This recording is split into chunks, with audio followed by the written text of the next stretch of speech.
Hallo und willkommen zum nächsten Video in meiner Reihe Patchwork und Quilten 101. Heute sprechen wir nochmal über Log Cabin Blöcke, diese hier. Aber diesmal zeige ich euch, wie ihr diesen Block mit der klassischen Methode nähen könnt. Viel Spaß beim Video!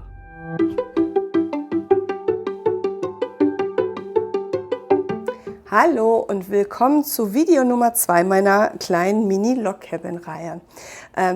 Es gibt bereits ein Video 1, in dem ich zum einen erkläre, was ein Log Cabin Block ist und wie man den anordnen kann und wie viel Spaß man mit diesem wirklich absoluten Klassiker der Quiltblöcke haben kann. Und ich erkläre in dem Video auch, wie man diesen Log Cabin Block mit der Foundation Paper Piecing Methode nähen kann. Unter diesem Video setze ich euch den Link dahin, also schaut euch vielleicht das andere Video zuerst an, bevor ihr dann hierhin zurückkommt.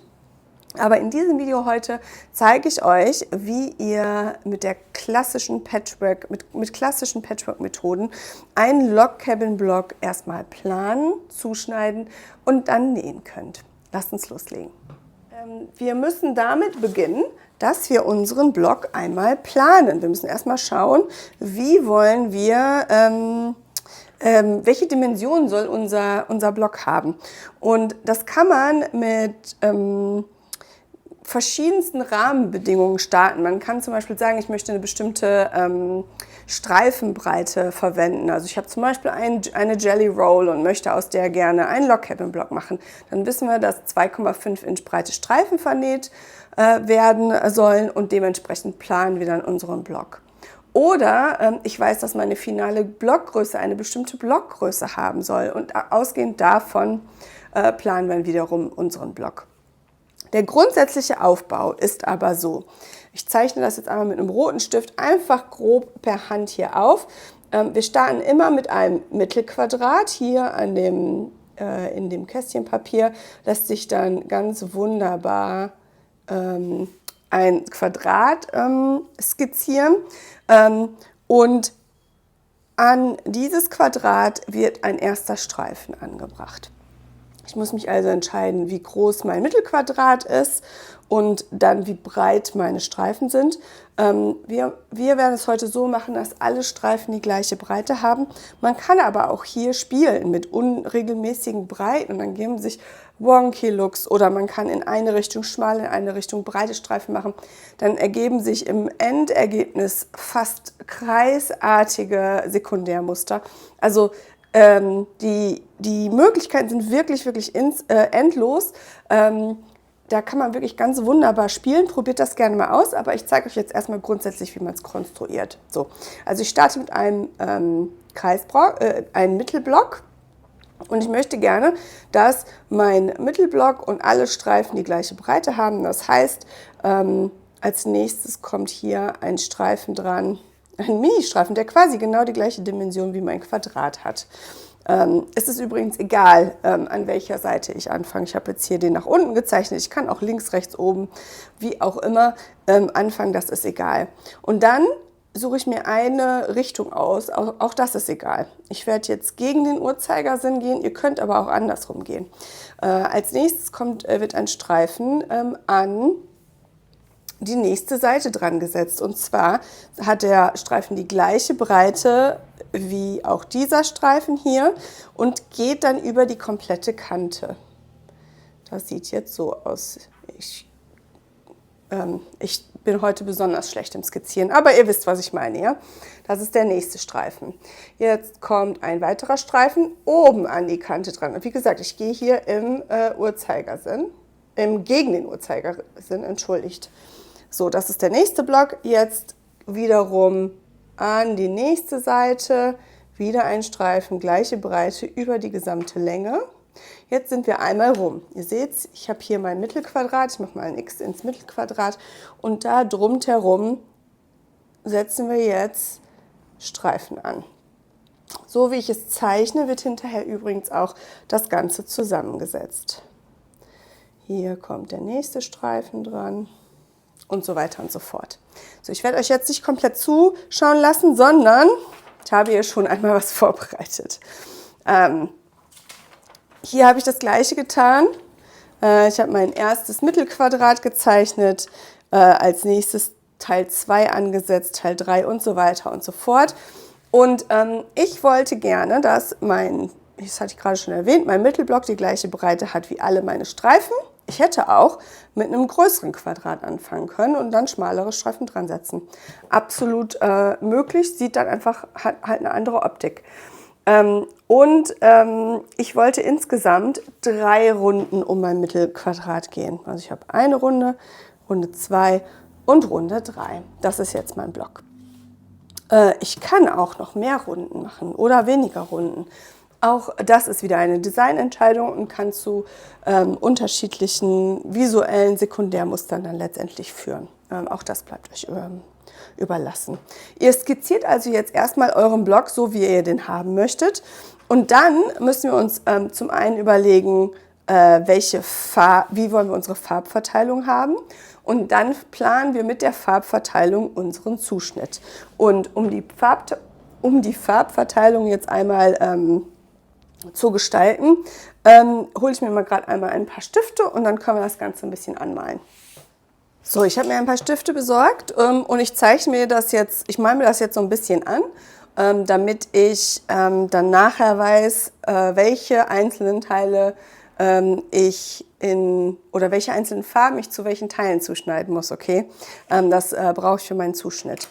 Okay, also viele Log Cabin Designs, also Quilt Designs, sind so aufgeteilt, dass eine Diagonale quasi eine Farbe hat und die andere Diagonale eine andere Farbe hat. Man kann zum Beispiel aber auch hier eine diagonale Hintergrundstoff, also zum Beispiel weiß oder sowas machen, und die andere dann bunt. Also das ist so eine Designentscheidung, die in vielen Quilts quasi umgesetzt wird. Okay, das werden wir jetzt auch machen. Und ich möchte gerne, dass der Anteil an bunter Streifen in meinem Block größer ist als der Hintergrundstreifen. Und wir können hier so ein bisschen sehen, dass die Streifen in dieser Diagonale, also die hier neben dem ersten Feld länger sind, das hat den größeren Farbanteil im Quilt letztendlich. Ja? Also weil es halt, man sieht ja, hier ist die Diagonale. Hier wird die komplette Blockhälfte vom bunten Streifen bedeckt, plus dann auch noch hier diese Teile. Das heißt, diese Teile, die möchte ich jetzt gerne in meiner Hintergrundfarbe einfärben. Und so habe ich dann insgesamt in meinem kompletten Quilt einfach mehr buntere Stoffe, als ich hellere Stoffe habe. Okay, ich hoffe, das macht jetzt Sinn. Es geht natürlich auch andersrum. Ja? Also quasi, wenn man die Farbe, die diese Blockhälfte einfärbt, die ist so ein bisschen dominanter im Gesamtquilt und im Gesamtlook. Okay? So, und zwar habe ich mir überlegt, ich möchte gerne mal einen Block ausprobieren, der quasi zweifarbig ist, und zwar Türkis und Gelb. Und ich persönlich mag gerne, wenn dieser Innenstreifen, also diese innere Ecke quasi, einfach so ein bisschen raussticht. Deswegen mache ich das Ganze so. Also diese Streifen hier sollen blau werden. Diese Streifen alle hier wird mein Hintergrundstoff, das wird grau. Das werde ich jetzt aber nicht einfärben. Das merke ich mir einfach, das ist grau. Alles, was quasi weiß ist, ist gleich grau. Und meinen mittleren Block, den mache ich dunkelblau. Okay, also so ist jetzt erstmal mein Plan für meinen Block. So soll das Ganze aussehen. Als nächstes muss ich mir überlegen, wie groß muss ich jetzt meine einzelnen Teile zuschneiden, damit ich eben diesen Block nähen kann. Das heißt, wir müssen jetzt ein kleines bisschen Quiltmatte machen. Ich möchte gerne, dass im finalen Quiltblock meine Streifen alle 1 Inch breit sind. Dem 1 Inch muss ich noch meine Nahtzugabe zufügen. Und weil die Streifen ja quasi auf beiden Seiten jeweils 1/4 Inch verlieren, heißt das, ich muss 1,5 Inch breite Streifen vernähen. Das heißt, alle meine Streifen werden 1,5 Inch breit, das weiß ich schon mal. Jetzt ist halt die Frage, wie lang müssen sie werden? Mein Innenquadrat hat ja die gleiche Breite und da es ein Quadrat ist, muss die andere Seitenlänge auch 1,5 Inch sein. Das heißt, wir wissen schon, dass unser Teil 1 ja, 1,5 mal 1,5 Inch breit ist und wir brauchen auch nur ein Teil davon.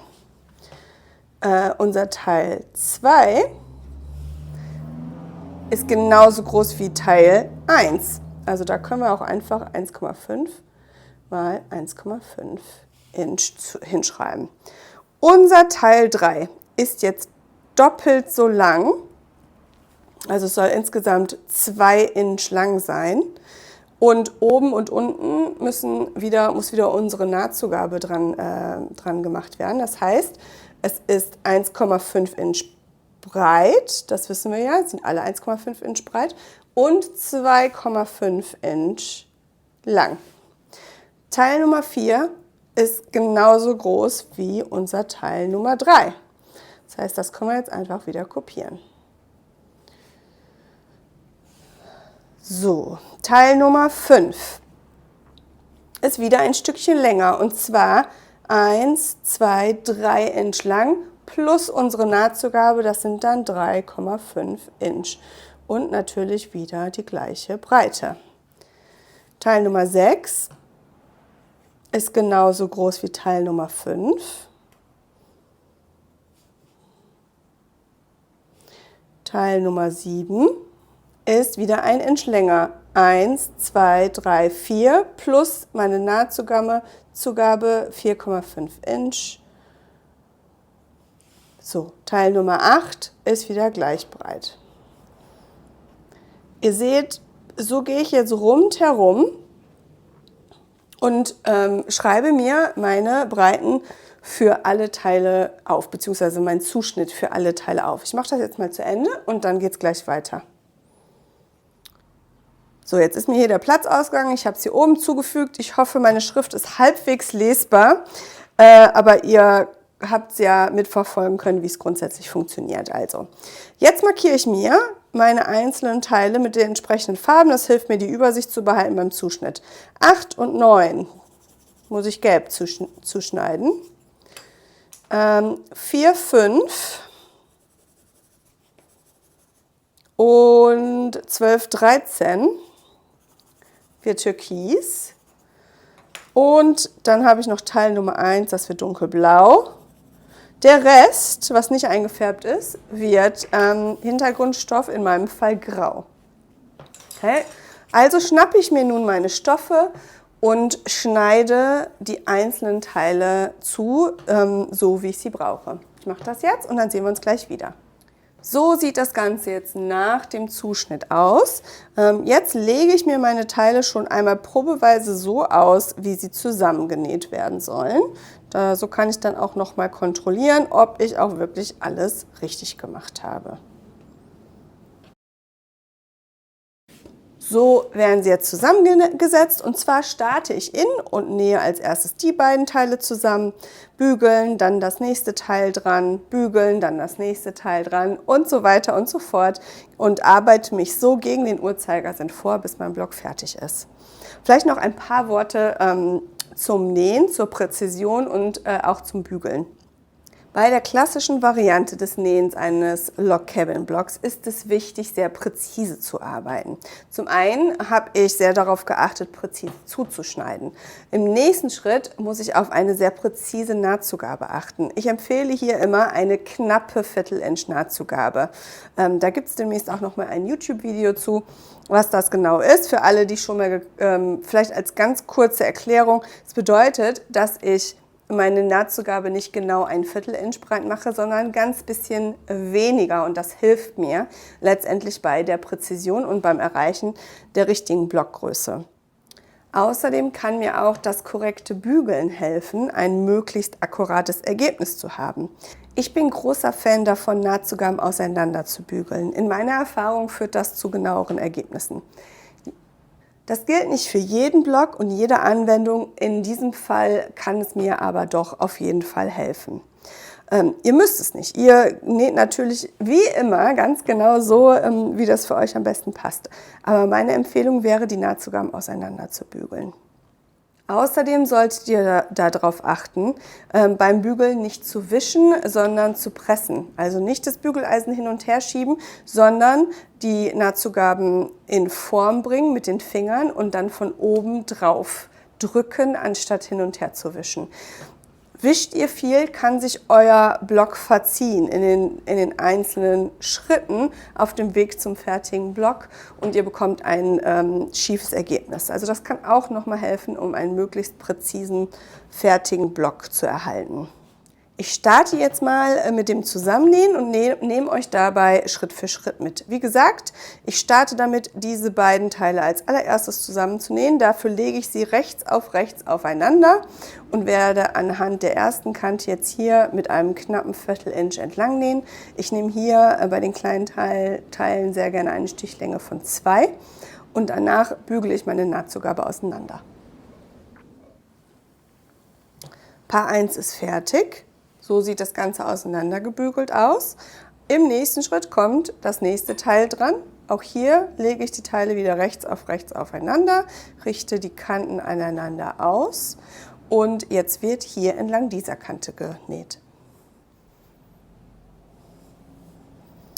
Auch hier habe ich die Nahtzugabe wieder auseinandergebügelt und jetzt arbeite ich mich Schritt für Schritt durch den Block und wiederhole einfach immer genau die gleichen Schritte wie eben. Ich lasse euch dabei zuschauen und dann sehen wir uns gleich wieder. Vielleicht wundert ihr euch, dass ich bisher gar keine Stecknadeln benutzt habe. Bei den kleinen Teilen mache ich das tatsächlich nicht, weil ich das Gefühl habe, dass durch das Stecken der Stoff fast so ein bisschen verzogen wird und ich bekomme tatsächlich die genaueren Ergebnisse, wenn ich es einfach gut genau aufeinander lege und da einfach vorsichtig händle und dann ist das Ganze super ausgerichtet. Das ändert sich, sobald die Streifen etwas länger werden, also jetzt so ab dieser Breite fange ich dann doch auch an zu stecken, aber auch nicht zu viel, wie gesagt. Ich mache das gerne an diesen Eckpunkten, da wo die Nahtzugaben sind, so halte ich mir tatsächlich meine Nahtzugabe auch beim Nähen nochmal auf. Eine Nadel reicht mir, je länger die Streifen werden, desto mehr Nadeln benutze ich dann auch.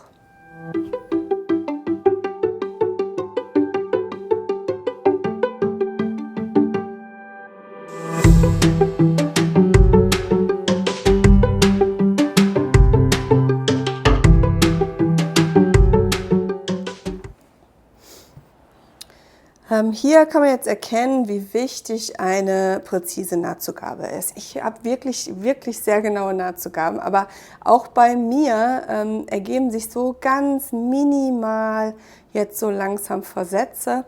Also das Ganze ist jetzt hier einfach einen ganz minimalen Tacken breiter als mein zugeschnittener Streifen. Das ist in Ordnung. Ich kann mir das zwischendurch begradigen, wenn ich möchte. Und es funktioniert, aber ich muss schon darauf achten, möglichst präzise meine Nahtzugaben zu nähen, denn sonst komme ich hier schnell an den Punkt, wo ich wirklich 1, 2, 3 Millimeter Überstand an den Seiten habe und dann wird mein finaler Block deutlich zu klein zum Beispiel. Oder ich nehme meine Streifen an und sie werden so ein ganz winzig bisschen schief, was sich dann einfach potenziert. Je weiter man nach außen kommt, desto schwieriger ist es dann zum Schluss die richtige finale Blockgröße zu erreichen. Und dass das Ganze auch wirklich tatsächlich symmetrisch und gut aussieht. Ja? Also das ist quasi die Krux an der klassischen Methode, dass man hier sehr, sehr sauber arbeiten muss mit seinen Nahtzugaben. Insbesondere, wenn man viele Runden um das Mittelquadrat geht. Je mehr Runden man hat, desto genauer muss man da arbeiten.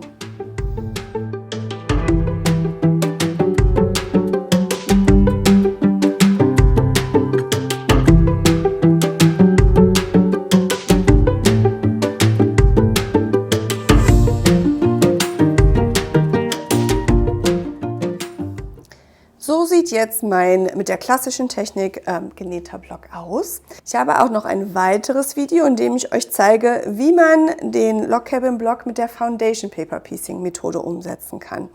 Wer mich schon eine Weile kennt, weiß, ich liebe Foundation Paper Piecing. Für diesen Block sind die Vorteile von Foundation Paper Piecing, dass zum einen ohne große Mühe komplett akkurat wird, also ganz genau. Zum anderen muss man das Ganze nicht zuschneiden, also man muss keine Stoffe zuschneiden, sondern man kann einfach mit seinen Stoffrestestreifen arbeiten. Und die Planung fällt weg, denn ich habe in meinem Shop eine Vorlagensammlung für euch, die ihr euch einfach ausdrucken könnt und dann damit arbeiten könnt. So oder so, egal für welche Methode ihr euch entscheidet, ich hoffe, ihr habt ganz viel Spaß mit diesem absoluten Klassiker der Quiltblöcke. Wichtige Links findet ihr wie immer unter dem Video. Bei Fragen und Wünschen für diese Reihe, diese Patchwork und Quilten Tipps und Tricks Reihe, schreibt mir doch eine E-Mail an hello@quiltwerke.com. Wie immer würde ich mich freuen, wenn ihr diesem Video einen Daumen gebt und mir folgt, damit mich möglichst viele andere Menschen auch finden können. Und wir sehen uns im nächsten Video. Bis dann.